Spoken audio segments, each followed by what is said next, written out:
하나님의 말씀은 디모데후서 4장 1절에서 2절의 말씀입니다.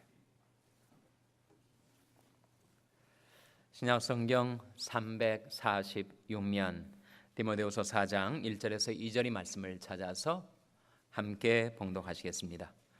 디모데후서 4장 1절에서 2절의 말씀을 함께 봉독하시겠습니다. 시작.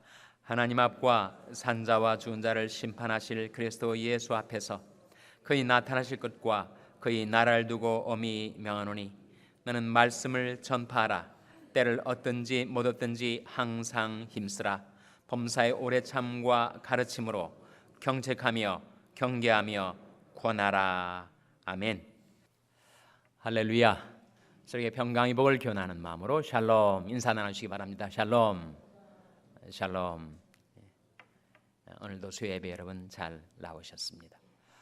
디모데후서 4장 1절 2절 말씀은 하나님이 우리에게 주시는 가장 귀한 명령, 바로 지상 명령과 상통하는 말씀이죠. 1절 말씀 같이 읽겠습니다. 1절 말씀 시작. 하나님 앞과 산자와 죽은 자를 심판하실 그리스도 예수 앞에서 그의 나타나실 것과 그의 나라를 두고 엄히 명하노니. 우리에게 주시는 이 명령의 말씀은 바로 하나님과 예수 그리스도 앞에서 우리에게 주어진 명령임을 상기시켜 주고 있습니다.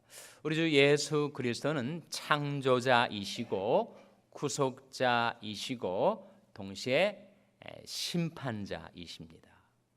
하나님께서 우리 주 예수 그리스도를 천하를 심판하는 심판주로 세우셨습니다.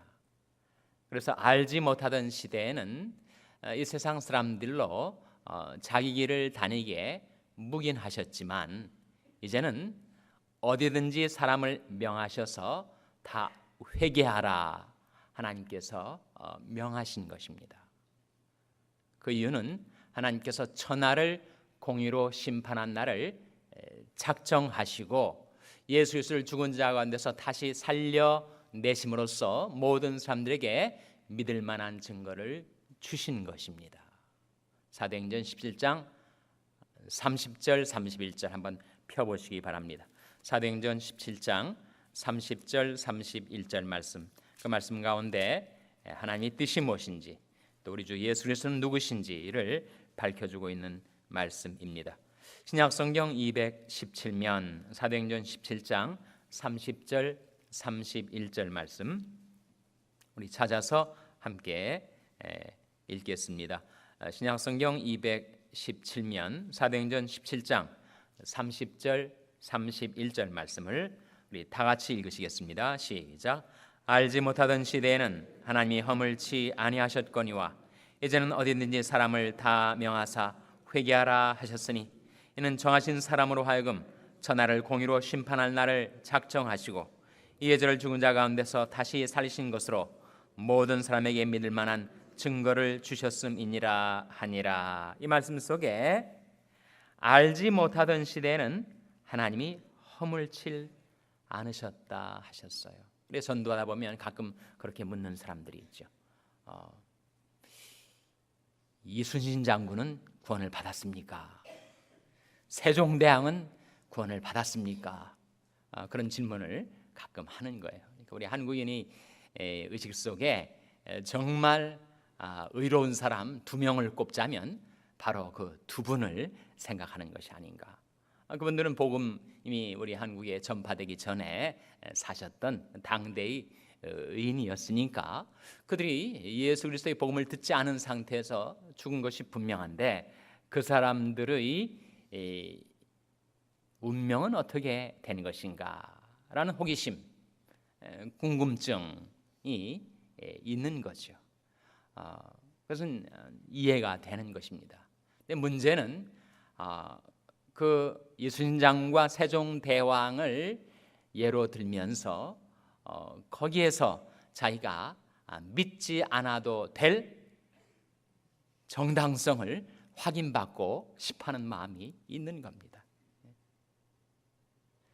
근데 그에 관하여 우리는 단정적으로 그 사람들이 영원한 운명이 어떻게 결정되었다라고 우리가 단언하기는 어렵죠.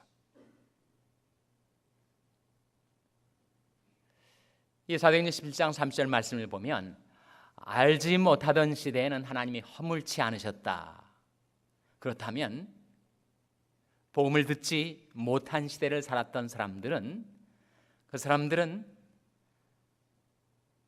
복음 없이도 구원을 받을 수 있었다는 말씀인가? 물론 그건 아니죠, 여러분. 사람이 구원을 받을 수 있는 유일한 구원의 근거는 바로 우리 주 예수 그리스도의 복음입니다.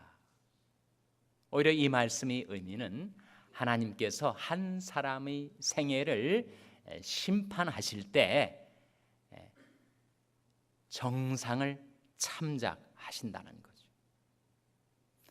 우리가 구원을 받을 수 있는 것은 예수 그리스도의 피 묻은 복음, 십자가의 구원의 복음으로만 구원을 받을 수가 있는데, 한 사람의 상급과 형벌을 결정하는 데 있어서 한 사람이 살아온 생애, 그 사람이 살아생전에 행했던 행위, 그것이 낱낱이 평가된다는 말씀이죠.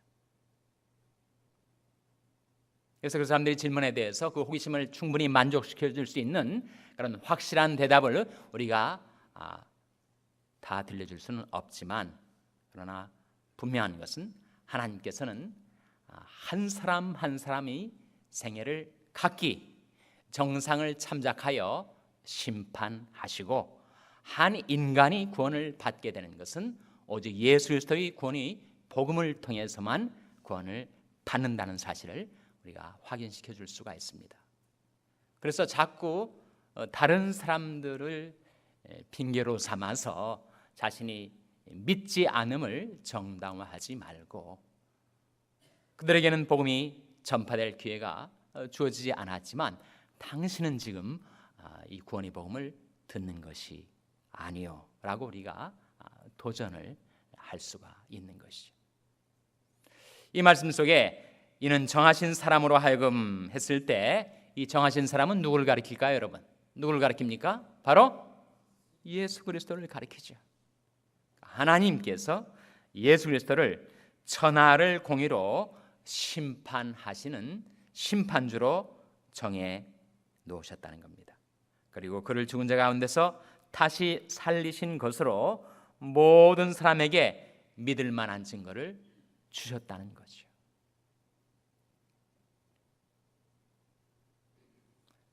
그래서 우리는 복음을 증거할 때 종말론적인 긴박감을 가지고 복음을 전해야 합니다. 디모데후서 4장에 사도 바울이 하나님 앞과 산자와 죽은 자를 심판하실 그리스도 예수 앞에서 그의 나타나실 것과 그의 나라를 두고 엄히 명하노니 라고 말씀하고 있습니다. 하나님의 나라가 시시각각 우리를 향하여 가까이 다가오고 있습니다. 미래로부터 현재로 하나님 나라가 도래하고 있죠. 뿐만 아니라 우리 각 사람이 자신이 개인적인 종말을 향해서 시시각각 앞으로 나아가고 있습니다. 하나님 나라가 우리에게 다가오고 있고, 우리도 그 하나님 나라를 직면하기 위해서 다가가고 있으니, 그 심각성, 그 긴박성을 가지고 엄히 명하시는 그 명령의 내용이 2절에 나타나죠. 우리 2절 말씀 같이 읽겠습니다. 디모데후서 4장 2절 말씀 시작. 너는 말씀을 전파하라. 때를 얻든지 못 얻든지 항상 힘쓰라. 범사의 오래 참과 가르침으로 경책하며 경계하며 권하라. 너는 말씀을 전파하라고 명령하시고 있습니다. 이것이 하나님의 지상 명령입니다. 왜 그렇게 말씀을 전하는 것이 중요할까?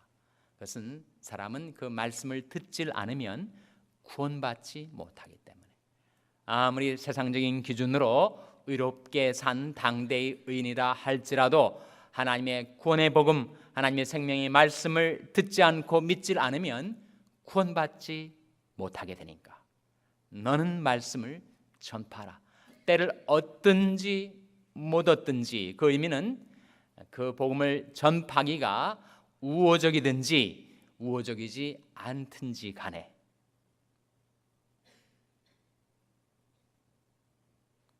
D.L. 문이라는 전도자가 있었습니다. 그는 하나님께서 너무나도 귀중하게 쓰셨던 위대한 전도자였었어요.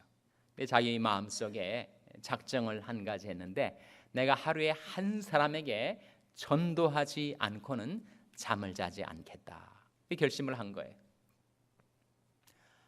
근데 너무 바쁘게 여러 가지 일을 하다 보니까 그날은 자기도 정신없이 하루를 지내서 침상에 몸을 누이려다 보니까 전도를 안 하는 거예요.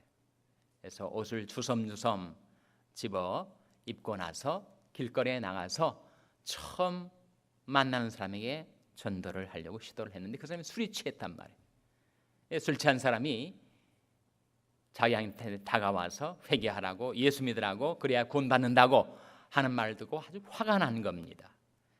그래서 당신이 D.L. 무디가 아니라면 나는 당신을 저 시궁창에다가 집어 던져놓고 말겠다, 그런 얘기를 하더라는 거예요. 네. 내가 바로 D.L. 무디라고 그렇게 얘기를 했다는 거예요. 그만큼 믿지 않는 사람들도 D.L. 무디라는 인물이 그렇게 때를 얻든지 못 얻든지 전도에 힘쓰는 그런 전도자였음을 알고 있을 정도로 그렇게 말씀을 전파하는데 헌신했었던 인물이죠. 그래서 하나님께서 D.L. 무디를 너무나도 축복을 해주신 것입니다. 한 번은 그가 성령 충만을 위해서 기도하는 가운데 하나님께서 성령을 부어주시는데 너무너무 감격스럽고 너무너무 기쁨과 성령이 충만해서 하나님 이제 됐습니다, 그만 부어주셔도 괜찮겠습니다 라고 하나님의 성령 부어주심을 만류할 정도로 그렇게 강권적인 하나님의 은혜와 능력을 그가 체험했었던 인물이었어요. 세상 사람들이 이렇게 많은데 왜 하나님께서는 D.L. 무디에게 한량없이 성령을 부어주시지 그를 성령으로 충만케 하셨을까? 여호와이는 온 땅을 향하사 전심으로 자기에게 향하는 자를 위해서 능력을 베푸시나니, 그가 그러기 때를 얻든지 못 얻든지 말씀을 전파하기 위해서 헌신하며 살아갔더니 하나님께서 그를 보시고 능력과 성령을 충만히 부어 주셨던 것입니다.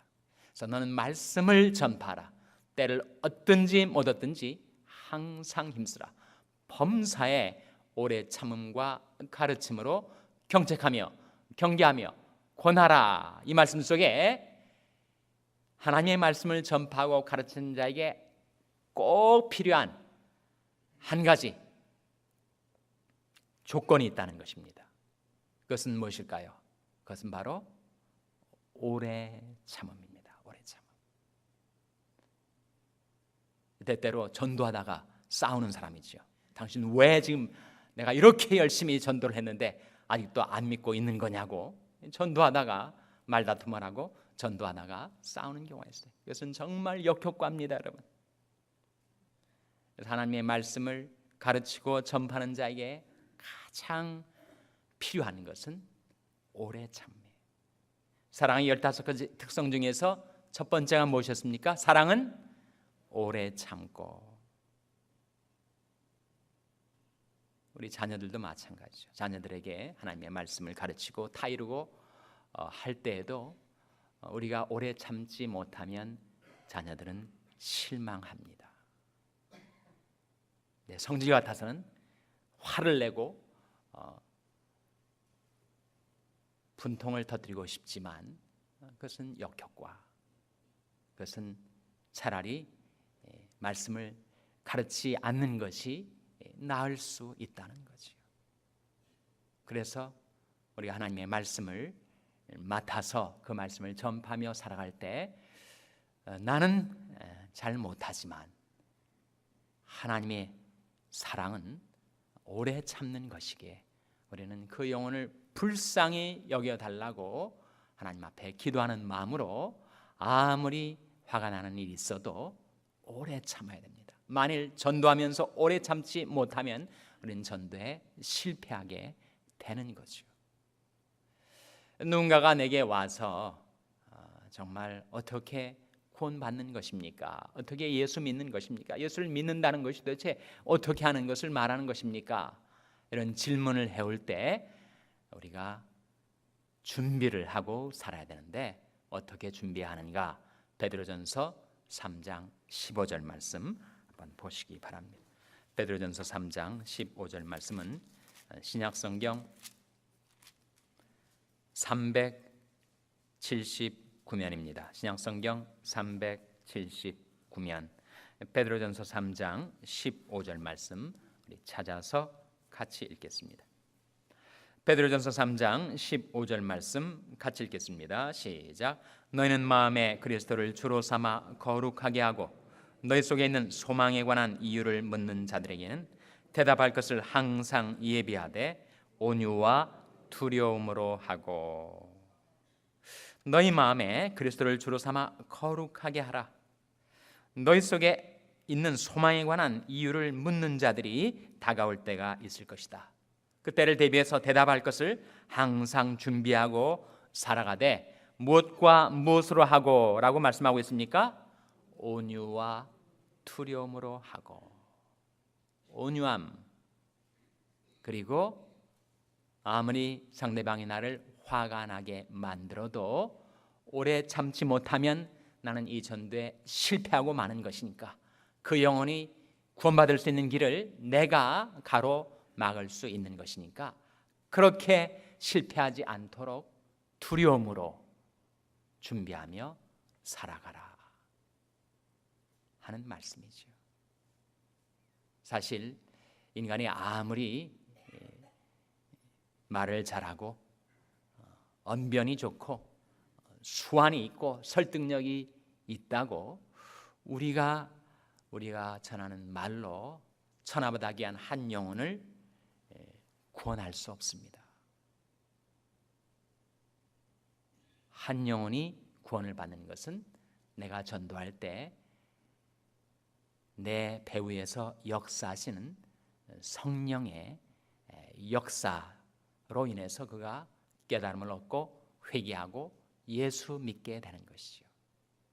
나는 다만 성령이 쓰시는 구원의 도구일 뿐인데 도구가 너무 잘못해가지고 한 영혼이 구원받을 수 있는 그런 길을 가로막는 결과를 낳는다면 그것은 정말 불행한 일이죠. 그래서 하나님의 말씀을 맡은 자들, 교육자들은 말할 것도 없고 구역장님들, 선교의 임원들, 주일학교 교사들, 말씀을 맡아서 그 말씀을 전파하고 가르치는 자에게 가장 필요한 것은 오래 참음이라는 것입니다. 우리는 11가지 은혜의 방도에 대해서 특세 기간 동안에 배우면서 바로 전도가 무한한 가능임을 배웠습니다. 그리고 전도는 가장 인간적으로 내게 도전이 되고 감당하기 어려운 과제인 것 같지만 하나님께서 우리에게 전도할 수 있는 능력을 이미 주셨다는 거예요. 어떻게 전도할 수 있는가? 내가 전도하려 하는 내 가족, 친지, 혈육, 이웃 그 한 영혼이 구원을 위해서 기도하는 거죠. 그리고 하나님의 임재가 허락되어 있는 이 예배당 안으로 와보라 그를 초청하는 것입니다.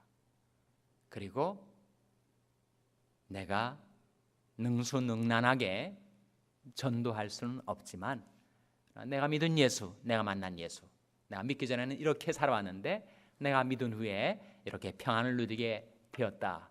그가 죄인인지 내가 알지 못하나 한 가지 아는 것은 내가 소경으로 있다가 지금 보는 그것이니이다.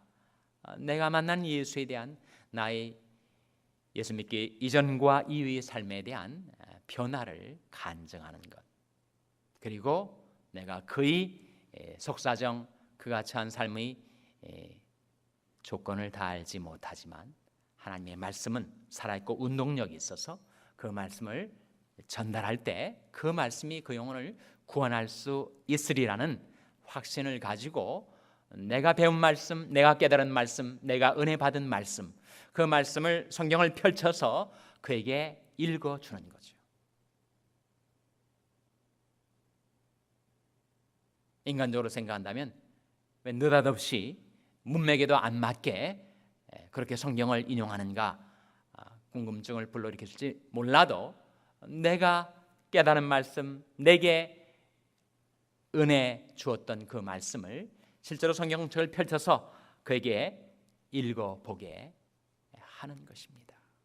그것이 바로 너는 말씀을 전파라 라는 주님의 명령을 받들어 살아가는 길이 될 수가 있습니다. 은혜로 열어주신 이 새의 삶을 살아가는 가운데 내 비록 말도 어눌하고 전도도 잘 못하지만 너는 말씀을 전파라 라는 그 명령을 받들어 살아갈 때 하나님께서 D.L. 무디에게 그리하셨던 것처럼 전도자 빌립에게 그리하셨던 것처럼 주님의 말씀을 전파하며 살려 애쓰는 저와 여러분에게 성령을 충만히 부어주시고 모든 필요한 은혜와 축복을 베풀어 주시기를 주님의 이름으로 축원합니다. 기도하시겠습니다. 오늘 말씀 기억하며 하나님, 너는 말씀을 전파하라 이 명령 받들어 새해를 살아가게 주시옵소서. 기도하시기 바랍니다. 우리 자녀들을 위해서 기도할 때도 하나님, 저희 자녀들이 하나님의 말씀의 일꾼들이 되게 주시옵소서. 먼저 하나님의 말씀으로 저희 자녀들을 구원해 주시고 변화시켜 주시고 하나님이 쓰시는 일꾼들이 되게 해달라고 기도하시기 바랍니다. 병상 있는 연약한 지체들을 위해서 기도하실 때 하나님, 질병으로 상한 우리 연약한 지체들의 심령과 육신을 하나님께서 고쳐주시고 성쾌하여 주셔서 하나님이 쓰시는 그릇들이 되게 해달라고 기도해 주시기 바랍니다. 여러분의 생업을 위해서 기도하시고 우리 샬롬교회가 새해에는 너는 말씀을 전파라는 이 명령 받들어 주님을 섬기는 교회가 되게 해달라고 기도해 주시기를 바랍니다. 여러분의 새해 기도의 제목들을 놓고 하나님 앞에 아뢰시기를 바랍니다. 우리 합심해서 기도하겠습니다.